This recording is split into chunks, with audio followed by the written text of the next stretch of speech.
அம்மா, நான் இப்போது திருடனை பிடிக்க போகிறேன். நீ என் கூட வரக்கூடாதம்மா.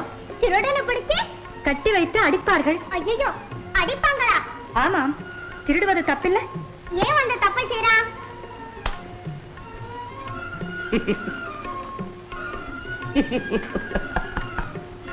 ஏன் விழிக்கிறாய்? பதில் சொல்லே. எதுக்குமா திருடுறான்? பணம் வேண்டும் என்று. பணம் எதுக்கு? சுகமாக வாழ. அப்ப சோறு இல்லாம திருடுறான்.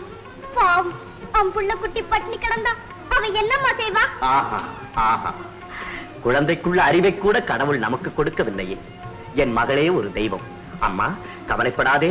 திருடன் கிடைத்தால் அவனுக்கு நிறைய பணம் கொடுத்து அவனை காப்பாற்றத்தானமா போகிறேன். போ, அம்மாவோடு போய் தூங்கு போ. அப்பா, நான் இங்கே தூங்குறேன். நீ திருடனை கூட்டியா? நான் அவனை பார்க்கணும். அவள் பெரியம்மாளோட தூங்கட்டும், நீ போ. வாமா.